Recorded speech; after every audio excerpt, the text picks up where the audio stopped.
Mesdames et messieurs, c'est un honneur pour nous de vous avoir nombreux, nous suivre de partout dans des maisons, salons de coiffure, boutiques et magasins.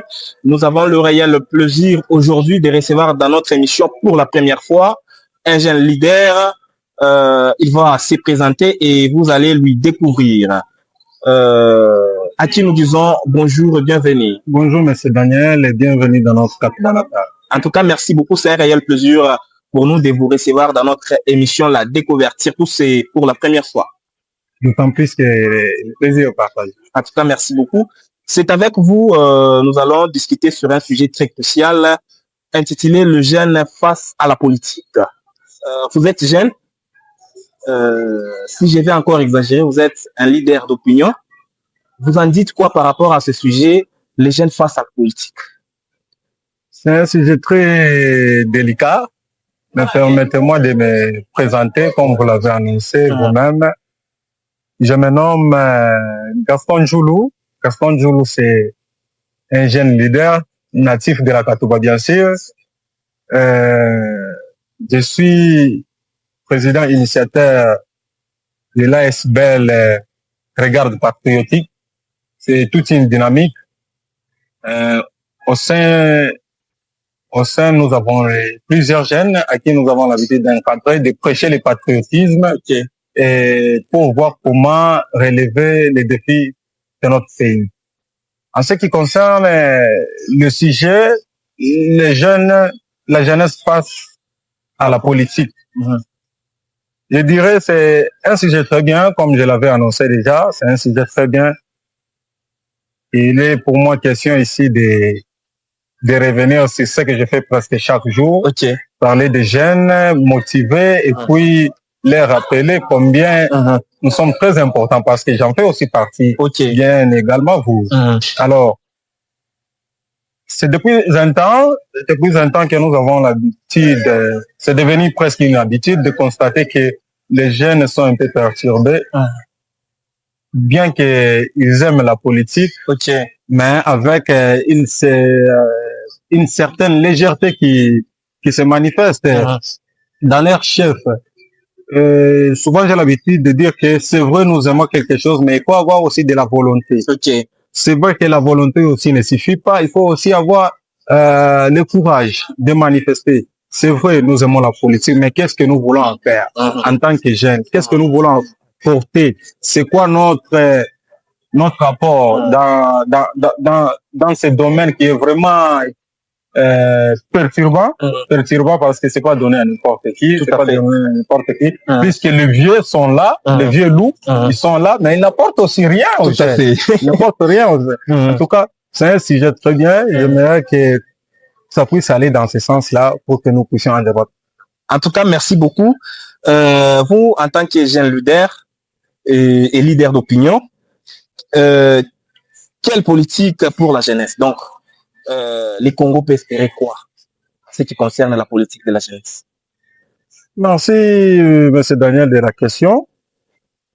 En tout cas, comme vous l'avez dit, le Congo peut espérer quoi par rapport à la jeunesse qui mène plutôt par rapport à la politique qui mène la jeunesse.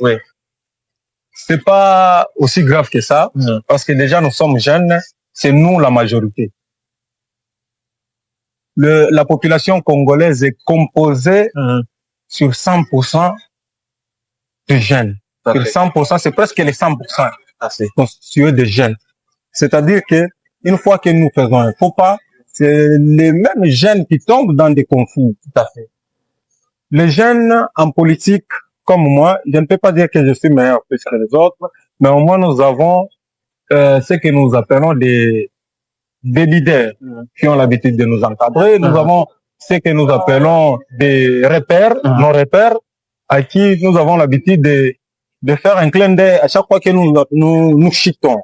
Alors, la politique, à ce qui concerne la politique qui mène la jeunesse, ce qui sera encore plus bénéfique pour le Congo, c'est juste la conscience, ce que je peux dire. La conscience.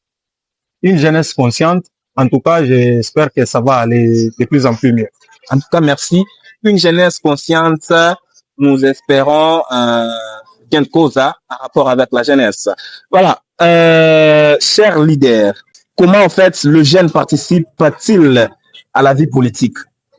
Parce que nous voyons souvent les politiques utilisent la jeunesse comme l'air marche-pied pour se faire en fait des postes politiques, se faire des noms et consorts. Est-ce la jeunesse doit-il continuer sur cette allure ou bien vous en dites quoi en tant que jeune? Déjà, c'est un handicap. Un handicap, le fait de faire de la jeunesse ses propres béquilles. Ok. De faire de la jeunesse ses militants manipulables. Ok. Ça n'a pas de sens et puis ça apporte quoi? Parce que déjà, pour rappel, donc c'est depuis 1960 jusqu'à nos jours, la jeunesse ou soit les jeunes ont été victimes de leur propre choix politique. Wow. C'est-à-dire quoi? Les jeunes ne savent plus quoi faire. Ils sont manipulés d'une manière intolérable. C'est-à-dire qu'ils entrent par gauche, ils sont manipulés, à droite, ils sont manipulés, devant tout comme derrière. Et moi, je me pose cette question-là. Si quelle est la marche à suivre? Mais quel sera l'avenir de ces pays? Qu'est-ce que nous allons léguer? Parce que nous aussi, nous allons passer. Demain ou après-demain, nous deviendrons les vieux loups qui sont là.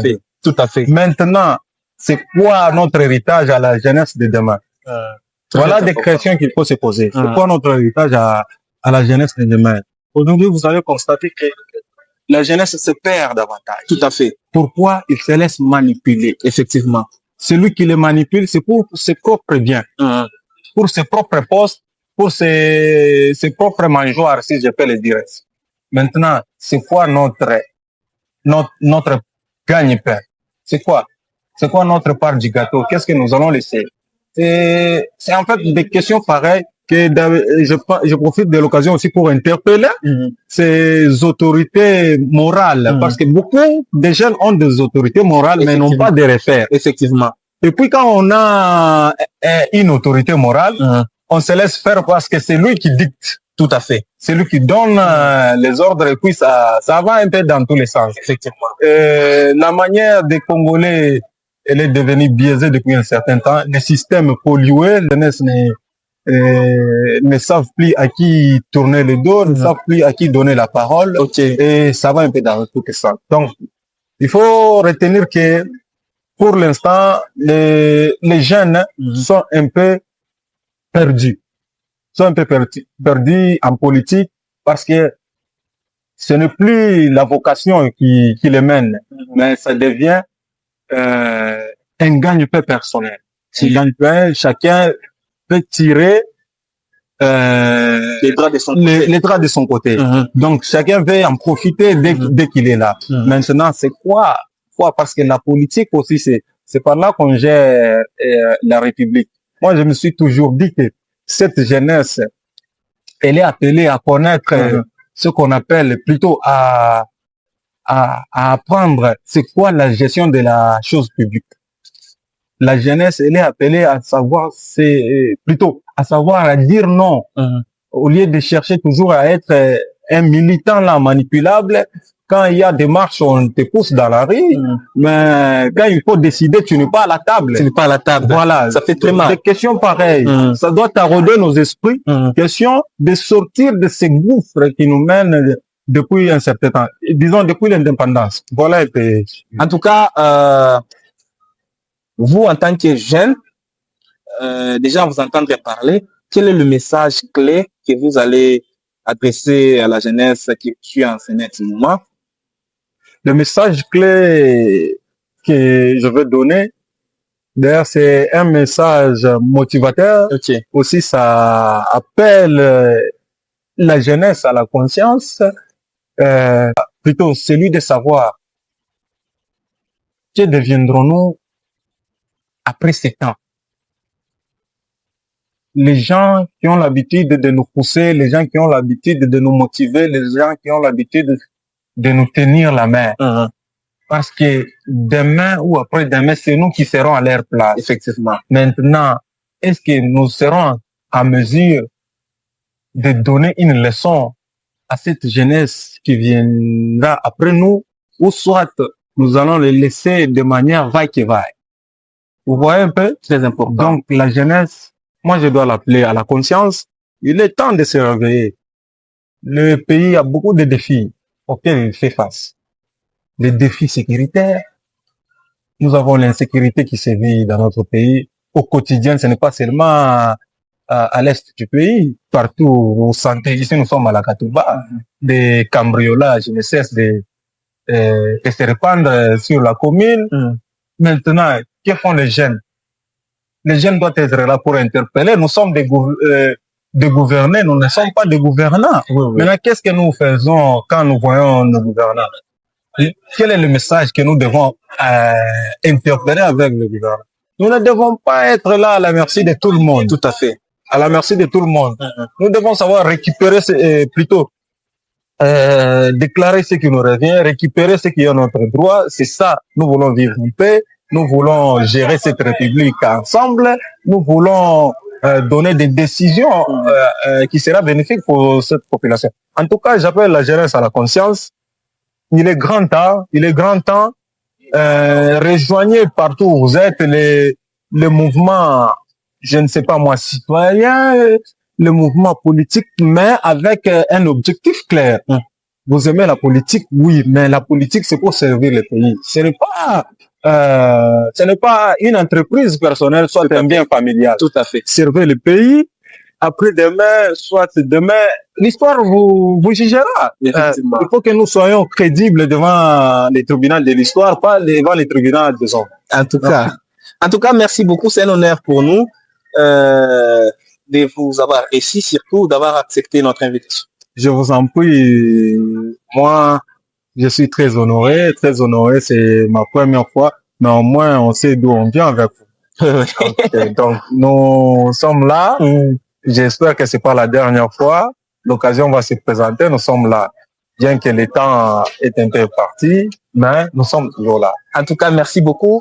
Chers téléspectateurs, nous vous donnons rendez-vous à la prochaine occasion. Tenez bon, car Jésus revient bientôt. Merci, à la prochaine. Merci. Merci.